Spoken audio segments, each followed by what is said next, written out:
Halo, salam sejahtera sahabat semuanya. Di sini ada sobat baik kamu, Kak Rin di Curhat Ide. Curhat Ide kali ini akan membahas mengenai perceraian, yang dikutip dari ceritaku ceritamu. Begini ceritanya. Di saat aku sibuk bekerja 70 jam lebih dalam seminggu untuk menjadi sukses dan menggapai impian, istriku pergi untuk berjuang dengan pergumulannya sendiri. Hidup kami tak terkendali dan hubungan kami pun sungguh-sungguh tinggal reruntuhan. Aku menikah di usia yang sangat muda. Aku 19 dan dia hampir 18 tahun. Itu adalah kesempatan kami untuk keluar dari rumah orang tua. Kami ingin membuktikan kepada dunia bahwa kami bisa menjadi orang yang berguna. Singkatnya, setelah kami mulai berkencan, dia memberitahuku bahwa dia hamil, dan ayah dari janin yang dikandungnya sudah memberikan uang jaminan kepadanya. Sebenarnya sulit bagiku, tapi aku ingin membuktikan pada diri sendiri bahwa aku penting. Jika aku bisa menjadi pahlawan bagi orang lain, maka itu berarti aku benar-benar penting. Maka, aku berkomitmen untuk membesarkan anak itu seperti anakku sendiri. Setelah saling mengenal hanya dalam 4 bulan, putrinya lahir dan kami pun menikah. Aku yakin bisa membangun rumah tangga yang indah serta menjadi ayah dan suami yang hebat juga pemberi nafkah. Segalanya indah pada awalnya. Di usia 21 tahun, aku menjadi manajer termuda di sebuah cabang restoran. Kami memiliki apartemen sendiri dan mengendarai Audi. Putrinya mengenal dan mencintaiku sebagai ayahnya. Beberapa promosi berikutnya, kami membeli sebuah peternakan bagus di pinggiran kota yang indah. Mimpi-mimpi kami terwujud. Kami menikmati hidup, tetapi masih ada ketidakbahagiaan, seperti dengungan di telinga yang tidak pernah hilang. Beberapa tahun setelah pernikahan, kami mengharapkan seorang anak. Ketegangan dan ketidakbahagiaan pun mulai muncul di permukaan. Beberapa tahun kemudian, saya menemukan bahwa sekolah menengah atas swasta yang katanya pernah ia ikuti ternyata adalah sebuah lembaga mental.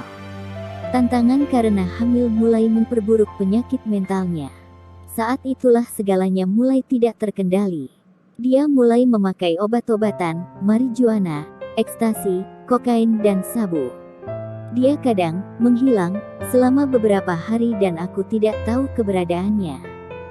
Dia akan pergi berjam-jam hanya untuk drugs bersama orang lain. Akhirnya dia kecanduan heroin. Hidupnya pun berkutat dari rehabilitasi ke rehabilitasi. Aku masih tinggal dengannya, tetapi sekarang saya tahu bahwa saya justru memperburuk keadaannya. Saya berharap bisa menyelesaikan masalahnya. Begitu putraku lahir, segalanya mulai menurun. Puncaknya adalah ketika aku berjalan-jalan dengan beberapa teman, salah satu dari mereka menarikku ke samping, sambil menunjuk pada seorang teman, dan berkata, "Bagaimana bisa kau bergaul dengannya? Apa kau tidak tahu dia ada main dengan istrimu?" Ternyata mereka pernah tidur bersama selama beberapa waktu. Istriku tidak bisa menyembunyikan lebih lama lagi kehamilan barunya. Sejak kami tidak pernah lagi berhubungan suami istri, aku tahu itu bukan anakku.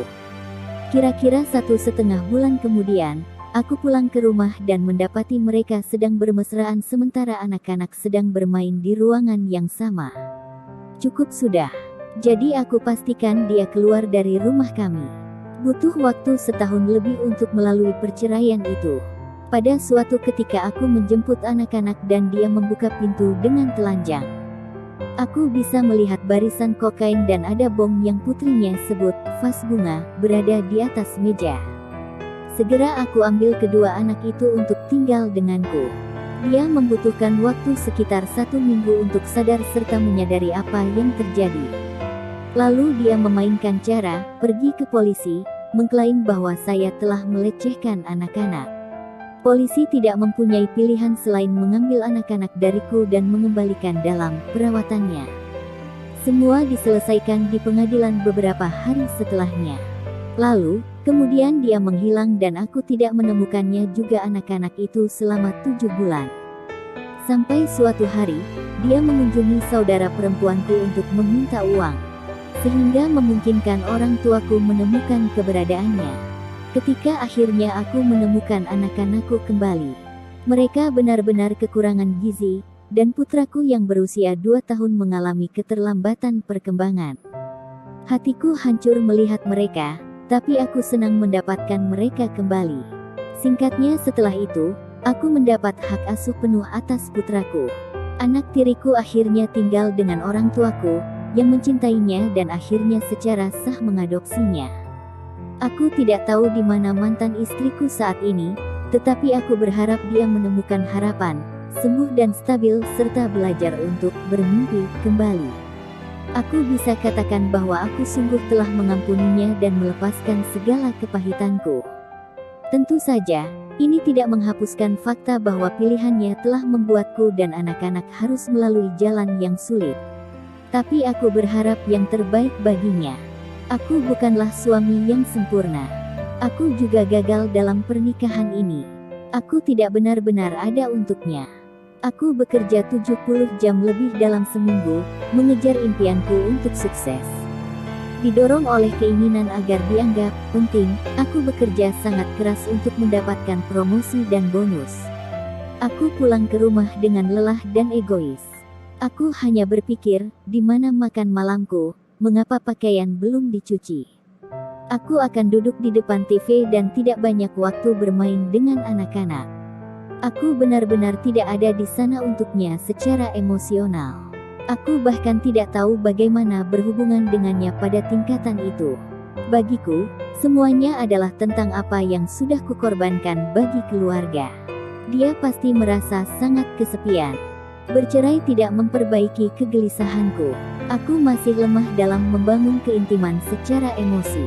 Aku membawa diriku yang hancur dalam beberapa hubungan, yang juga gagal.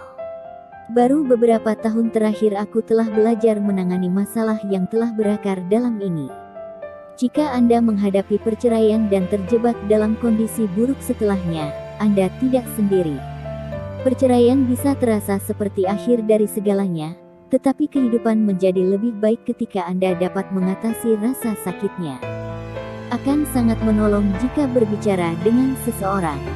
Sekian dulu cerita kali ini. Jadikan video ini sebagai bahan renungan dan pembelajaran. Tetap keep spirit dan keep loving. Terima kasih.